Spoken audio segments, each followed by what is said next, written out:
अभी पिता का त्याग किया था, पिता को छोड़ दिया था। अब क्या करना है? सत्य की गोद में आना है। सत्य की गोद में आना है तो क्या करना पड़ेगा? ये जो लोभ की संतान थी इनका भी त्याग करना पड़ेगा, अर्थात हिंसा, झूठ, चोरी इत्यादि इन दुर्गुणों का त्याग करना पड़ेगा। ये गुण नहीं है, सत्य गुण है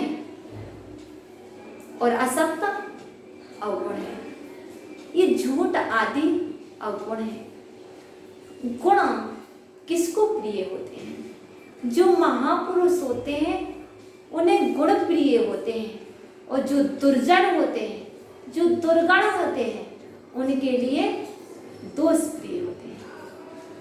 लेकिन महापुरुष वे होते हैं, महापुरुष वे होते हैं जो दोष रहित व्यक्ति को भी निर्दोष बना देते हैं, जो दोषवान को भी निर्दोष बना दे, जो दोषवान को देखकर भी उसको निर्दोष माने दे, भी महापुरुष हुआ करते हैं। भी महापुरुष नहीं होते जो निर्दोष को देख करके उसको दोषी ठहराने लगे। महापुरुष ऐसे ही नहीं बनते। महान बनने के लिए बहुत कुछ सहना पड़ता है। महापुरुष बनने के लिए बहुत कुछ सोचना पड़ता है, क्योंकि कहने के पहले विचार करो। जो बोलने के पूर्व विचार नहीं करता है वह सफलता को प्राप्त नहीं होता है। जितने भी महान पुरुष हुए हैं, जितने भी विद्वान हुए हैं, जितने भी ज्ञानी पुरुष हुए हैं, वह पहले क्या करते हैं? सुनते हैं। जो सुनते हैं, बीच में नहीं बोलते। बीच में बोलने वाले, कोई बात कर रहा है उसके बीच में बोलने वाले महान नहीं बन पाते हैं। यदि महान बनना चाहते हो तो क्या करो? बीच में मत बोलो, सोचो, विचार करो, सुनो। कोई पूछे तो आंसर कुछ समय बाद भी दिया जा सकता है। ऐसा नहीं है कि आपको जस्ट ही आंसर देना है। आपको गुलाबचंद जी पुष्प पंडित जी, जिन्हें पूज्य गुरुवर ने एक जिज्ञासा व्यक्त की, सागर की ही बात है। पूज्य गुरुवर कटरा में विराजमान थे। पितामह जिन्हें कहा जाता है, पितामह की उपाधि से जिन्हें अलंकृत किया जाता था, ऐसे पंडित श्री गुलाबचंद जी पुष्प जी से पूज्य गुरुवर ने कुछ पूछा। क्वेश्चन तो बहुत इजी था, लेकिन पंडित जी कुछ नहीं बोले। कुछ समय रुके रहे, सुना, उसके बाद सोचा, फिर आराम से उत्तर दिया। क्योंकि जो महान होते उनका व्यक्तित्व भी महान होता है। अब उसके बाद वो बोलेंगे, अच्छा बोलेंगे, हित में बोलेंगे, परिमित बोलेंगे,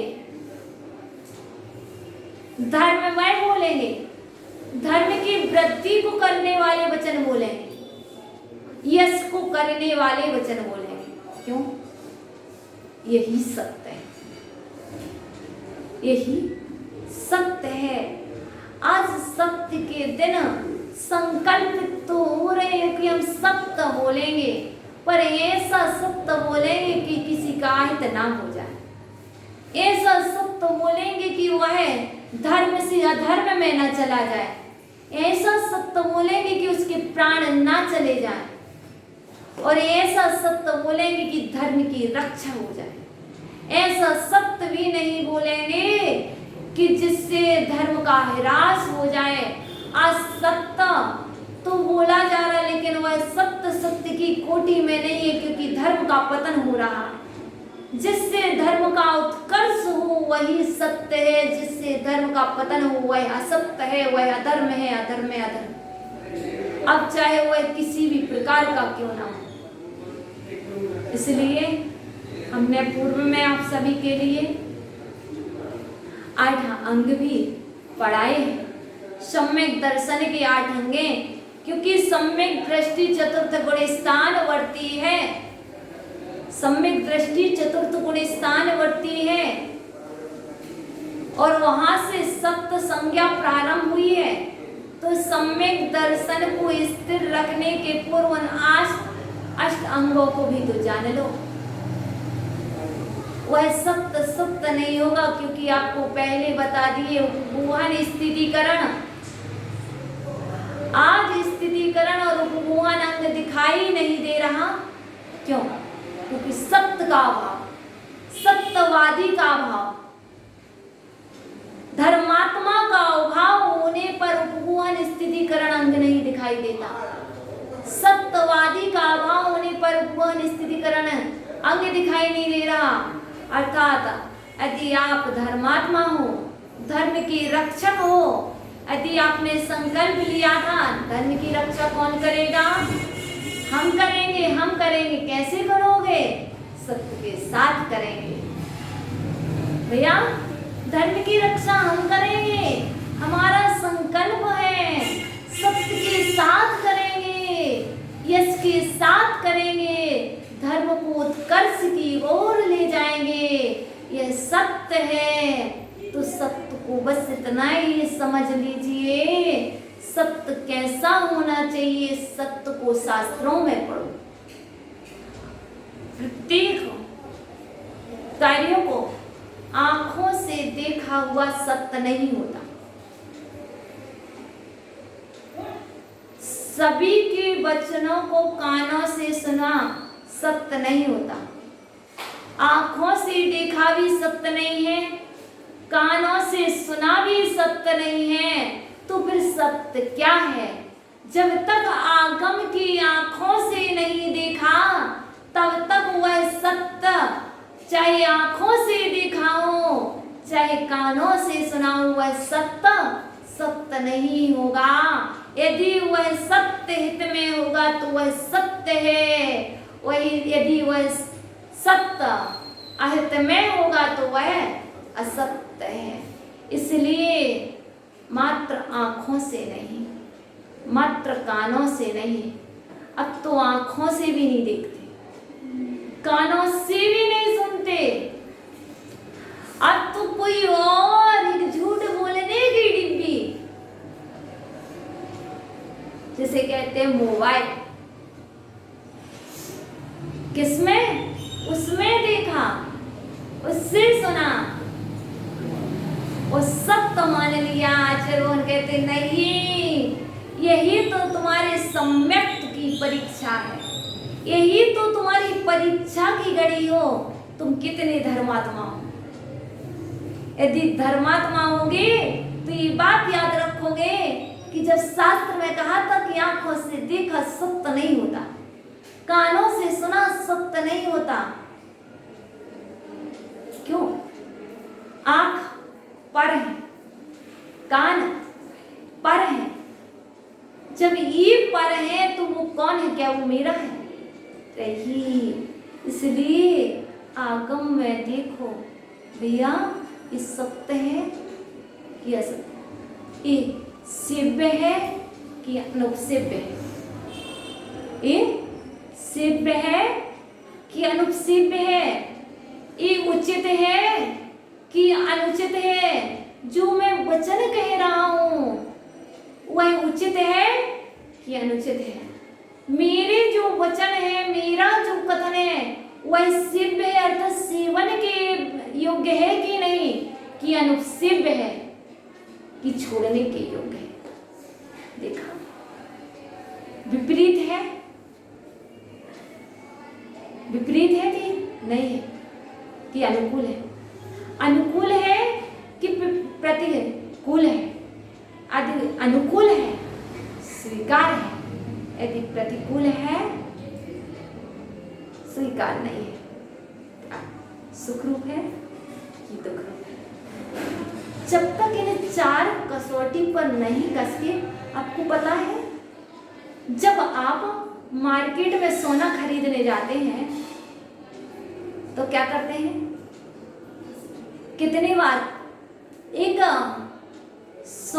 सोनार भी सोना को शुद्ध करने के लिए 16 ताव देता है, और आप सत्य की कसौटी पर कसने के लिए कम से कम 4 ही ताव दे दो।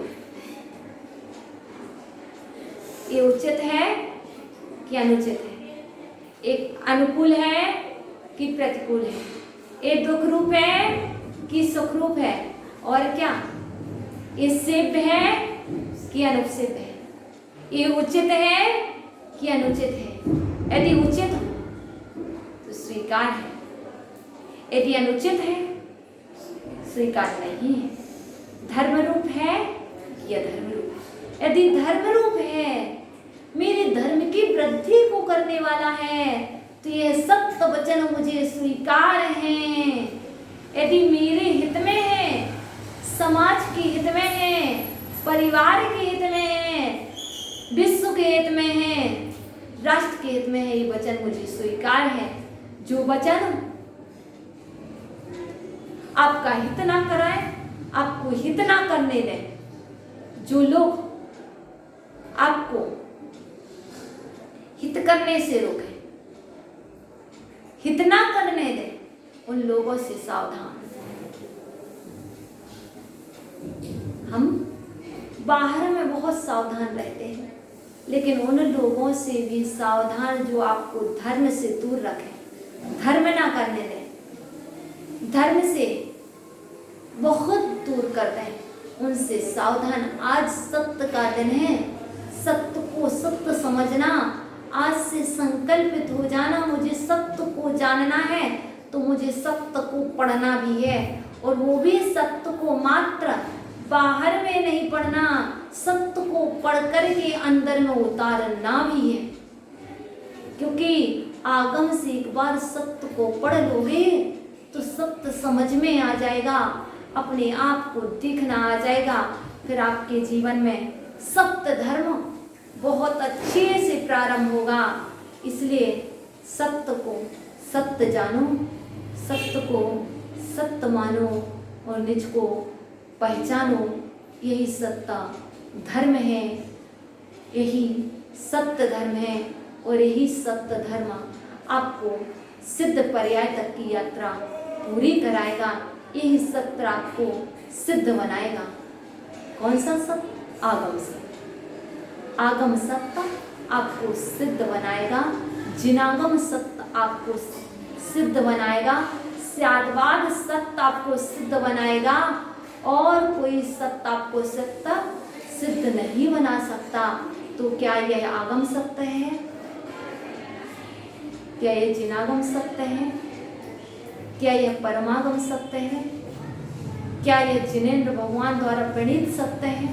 इस सत्य को समझो। और क्या यह स्यादवाद सत्य है? स्यादवाद में कथनचित यह भी सत्य है, कथनचित यह भी सत्य है। कथनचित ऐसा भी है, कथनचित ऐसा भी है। हमारे यहाँ ही का प्रयोग नहीं होता है, हमारे जैन दर्शन में ही का प्रयोग होता है। यह स्यादवाद सत्य है, और यह स्यादवाद धर्म है, यह अनेकांत धर्म है। इसी धर्म के साथ हम बोलेंगे उत्तम सत्य धर्म की। परम पूज्य आचार्य श्री विभव सागर जी महाराज की